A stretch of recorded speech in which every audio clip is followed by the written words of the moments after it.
NC Impact is made possible by funding from Civic Federal Credit Union.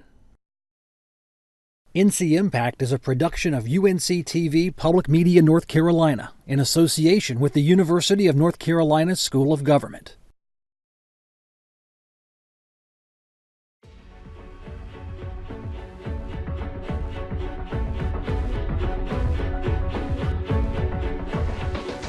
Education, jobs, health, all these issues affect you.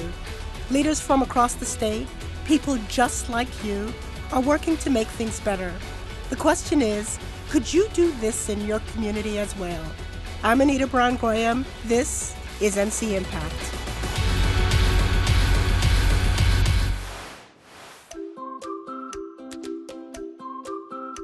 Pre-K can be a pivotal building block in a child's education.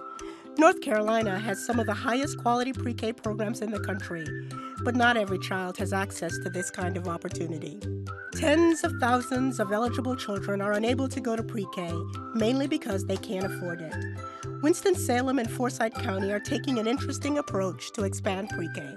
Let's look at the impact of how they're making sure their children are ready for kindergarten and the challenges beyond.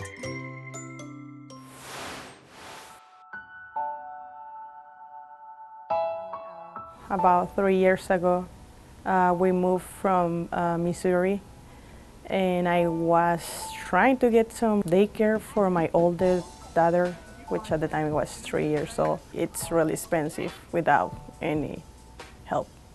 And that's where I kind of look around and I found Smart Start, and they helped me to apply for a scholarship. Smart Start is an approach, it's not a thing. And this approach is duplicated all over the state of North Carolina. We happen to have the contract here in Forsyth County to carry this out. In Forsyth County, we really are very fortunate because we have multiple sources of funding. KP Reynolds started this Great Expectations initiative to focus on early education and early childhood. Their funding has helped to expand what we can do. For us, it is an investment, long-term investment of about $30 to $40 million into the belief that every child in Forsyth County should have the opportunity to enter kindergarten, ready for success there and beyond. The science tells us pay now or pay later. The economic development people, the people who are in workforce development, they say pay now or pay later. You might even say win now or lose later. But there are a lot of people out here who may be in tough financial situations, but still want to do what's right and the best thing that they possibly can for their child. And I think it's extremely beneficial to the community as a whole to have organizations like Smart Start that can gear families to the right resources. Valentina, which is the oldest one, she's really doing great at school right now. And that's because, you know, she started like early education. I cannot tell you how grateful I am to find this place. So much great work happening in communities. How wonderful that there are always these state partners there to support that work. Excited to have you with us, Tracy Zimmerman, the North Carolina Early Childhood Foundation. You've been doing a lot of work on pre-K in North Carolina. Tell us why this has been so important to your work. Well, there's so much evidence about why pre-K is good for young children and why it's an important piece of that birth to 8 continuum. So we know in our programs in North Carolina, there's research that shows young children who participate have higher third grade reading and math scores, they're much less likely to be placed in special education, and that those benefits continue as they age. So it's really important as we're supporting young children's development that they're having those optimal experiences that they need. We've been focusing a lot on pre-K in Forsyth County, but tell us what's happening in other communities in the state of North Carolina. What are you seeing on the ground? There is so much innovation happening in communities. So everywhere from Buncombe County to Mecklenburg County and across the state, Wake County. So you have communities that are coming together and saying, we need to be doing more for our young children. And so they're looking at how can we invest from our county budget? How can we use property taxes? How can we use other economic investment funds like in Buncombe County? Mecklenburg County is committed to a 6-year program where they really want to be offering universal pre-K to all their 3- and 4-year-olds. And so they're making a down payment on that with a sales tax increase. So communities are really thinking about, they know how important these early investments are. They know that their communities are dependent upon what's happening with their young children, and are they having that strong foundation for success, which is why they're looking to invest. Pre-K is amazing. I think there is a lot of agreement about the benefits of pre-K, but it isn't a magic wand and it doesn't solve all challenges. So talk to me a little bit about the limitations of pre-K. So I think what I would say is that it's not that there are limitations in pre-K, it's that it's 1 year. And children don't develop magically in 1 year. We know so much now from brain science that from the moment they're born, their brains are developing so rapidly, particularly in those earlier years. And all of that development is forming a foundation for strong learning, strong health. These things are all built in at very, very young ages. And so it's much easier to build a strong foundation than it is to try to make up for that later. Talk to me a little bit about the business community, because we've seen nationally and on the state level and certainly in communities that business leaders have been some of the most active leaders in these conversations around pre-K. Why? Yes, business leaders get this. They get it for 2 reasons. They get it for their future workforce. There's an anticipated skills gap that they see growing. They've experienced it already. Even back during the recession, when I talked with business leaders, they commented that they had jobs that they could not fill. And they will say that that's because they can't find people with the right skill set, with the right social emotional skills. And we know too much from brain science now to know that if you want those skills and you want to develop them strong, you have to start early. So the research is there, the brain science is there, and they get that. And they know to build that future workforce, they have to invest now. And then the other piece is that their employees want to know that they are living in thriving communities, that they have good places for their kids to go when they're young. And so it's a benefit now as well. Tracy Zimmerman, we are all so lucky to have the resource of the North Carolina Early Childhood Foundation. Thank you. Thank you.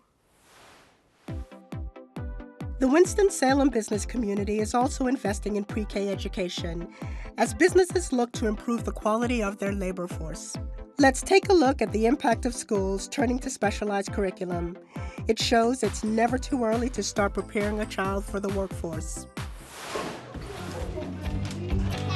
The thing that I love most about having pre-K is seeing the excitement of the children coming to school. To see that love of learning and that excitement about being at school, that just keeps me going. Project Impact is a community initiative that's adding additional funds to the Winston-Salem-Forsyth County school system to help improve literacy in this community. Project Impact through Kaplan was provided materials for a curriculum called C4L, Connect for Learning, which infuses additional STEM materials and activities into the curriculum. STEAM is an abbreviation that encompasses science, technology, engineering. I use arts, some people use architecture, and math. Our children are natural scientists, they're natural investigators, so their entire world is investigating cause and effect or how things work. So preschoolers are constantly thinking about potential career interests. What they do every day is pretend to be a firefighter or a doctor or a veterinarian or whatever it might be, so it is never too early for that. Everywhere you go, they're talking about workforce development. And I believe that the workforce development starts at the beginning. If North Carolina is going to continue to grow and succeed, it's got to have talent as one of its most important resources, and talent with these skills in STEAM are going to be critical to driving the growth and prosperity of North Carolina. I think the fact that we talk about early education, believe in early education, put money toward early education. So in other words, we don't just talk about it, but we actually do it. Here I am with Forsyth County Commissioner Don Martin, and we're talking pre-K. First question, how did you get excited about the topic of pre-K? Well, if you have some excitement about students being educated well, being prepared for the future, you're excited about pre-K. So business community steps up, takes leadership, says we want to make an investment in something that will change the game for Absolutely. our children in Forsyth County. Particularly students in poverty. I mean, there's a real focus for students in poverty. Terrific. You know, because basically in our North Carolina pre-K program, there are income eligibility requirements. So and we have a lot of students who qualify that are not being served. So how do we expand the number of people being served? It's kind of like taking people off a waiting list. Sure, sure. As useful as pre-K is, as much as the research suggests that it does have both short and longer term outcomes, what happens before the child gets to pre-K and what happens after the child leaves pre-K, really important. Yes, and at least we can say in Winston-Salem, Forsyth County schools, the kids, the supports they're getting in K1 and 2 seem to sustain the head start they got in pre-K. Very important. At least what we were doing in those, that helped make that happen. Because if you did not have that kind of support, those gains will be lost. It is not a, I mean, it's not like a vaccination. You take your vaccination and now you're good, you know, for smallpox for life. It's not you just have pre-K, you're good for life. You're going to have a lot more injections every day, every year working. We're standing at that snapshot moment, and I asked you to look back and give us some sense of how you got here. Now I want you to look forward 5 years. Where do you want to see this community with respect to pre-K? Well, I certainly hope that we're able to demonstrate the success that was certainly hoped for and envisioned. I hope the evaluations are extremely positive, and our county commissioners, I think, are prepared to help support more when our business community has stepped out at that kind of tune of $20, $25 million to try to say, what can we do to sustain this kind of success? But I can also tell you it's not simple because you have to have classroom space, and where's this all going to be housed? We've had a lot of discussion in this state about class size at the grades K1 and 2, and there have actually been some more reductions in class size. Well, that's taken classrooms. So that has actually been a roadblock, a barrier on our expansion of pre-K, is finding the places for them to be. I mean, this is not, you got to have of school-based yes, pre-K. I'm talking to school-based and privately. You got to have the investment to develop the sites and the places, and who does that? Because there may be money to support the teacher and the teacher assistant and materials, but you got to have a building. You have to have a facility, and many times the dollars cannot be used. You know, other dollars, federal and/or state dollars, won't be used for those buildings. Everybody sees what needs to be done, and they're trying to work on it. So I'm hoping as more local communities are able to step up, the state says we need to, this is something if we're going to sustain this, we need some more state dollars. I mean, that's where that can happen, I think. We have a hard time here being able to sustain that kind of investment. Commissioner, the people of Forsyth are lucky to have you. People of North Carolina are lucky to have your leadership You're very also. kind. Thank you. It's been my pleasure. Thank you. Curriculum is just one important matter on the journey of childhood development. We also need to have quality teachers. Let's look at the impact of this unique program. It helps ensure pre-K teachers are ready to prepare students for the future. How many fire trucks do you guys see? Two. The joys of teaching this age group is they're always so excited to see you. So when they come in the room, they're like, Miss Heather, I'm so glad you're here. And I really enjoy forming the relationships with my students. You ask Elijah if you can use a turn. It's important when a child comes into the classroom that the first thing that the teacher does is build a positive relationship with that student and earn that student's trust. They look just right. It's critical to develop teachers because they are the first line in working with our youngest citizens in Forsyth County. You can just pour it in there. My teaching partner has provided an opportunity for teachers to have a window to reflect, have self-reflection on their teaching skills. What does a fire truck sound like? We filmed ourselves for at least 30 minutes, and then our coach would go through and pull out some short clips from that film and send them back to us with some prompts for us to write about. Even though the idea of being on camera makes them nervous at the beginning, it's actually kind of like a silent observer, so it's not as distracting for the teacher, and they can really just be back in their zone of interacting with the children. Each time that I'm in the classroom, I can see different areas in myself that I can grow to help the children in the classroom. You can have a fantastic curriculum, you can have a fantastic structure, you can have a fantastic process, but if you don't have a teacher who is there for the right purpose and knows how to build the relationship with the children and knows how to implement her knowledge, it's everything. We are so lucky to have great institutions training our pre-K teachers in North Carolina. I'm really excited to have with me today Ellen Peisner-Feinberg. Ellen, talk to us about the quality of teachers in pre-K. Why is that important? Well, Anita, thank you for having me. And that is actually something that is one of the very most critical aspects of pre-K programs. Having a high-quality, well-trained teacher, someone who has a background in early childhood education, who has the right kinds of qualifications, is something that we found through a lot of research that we've done that's been done nationally, as well as research that we've done here in North Carolina on things like the North Carolina pre-K program, that it's a very important part of what contributes to having a high-quality classroom and contributes to better outcomes for children. I don't have any doubt that there's a parent watching right now who's saying 40 years ago it was, gee, we really have to have kindergarten, and now it's pre-kindergarten. When will it ever end? Tell us why pre-K is so important.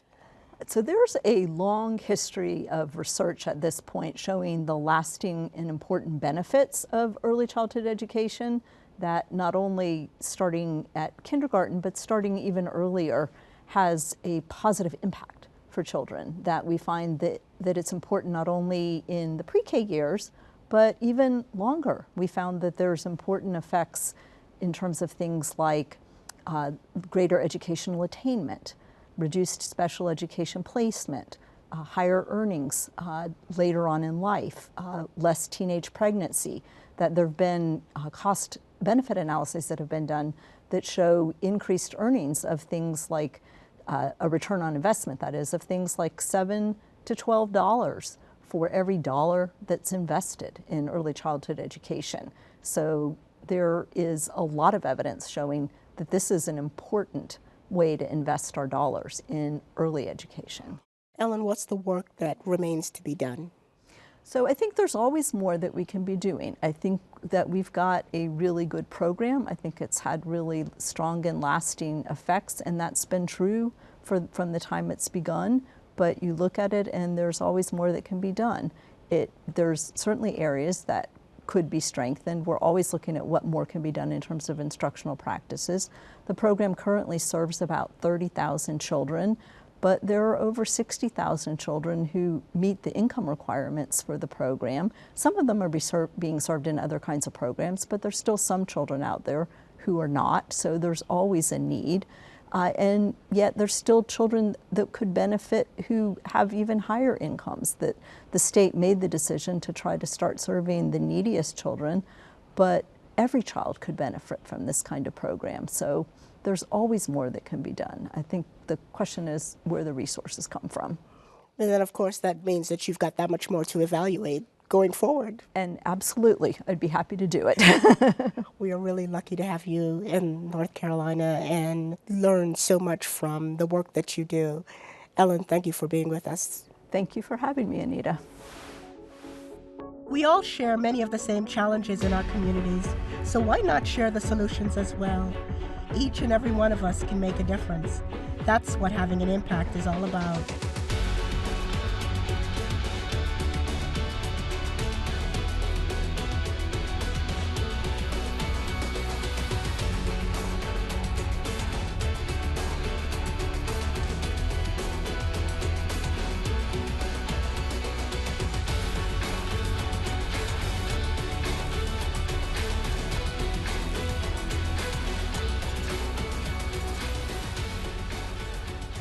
NC Impact is made possible by funding from Civic Federal Credit Union.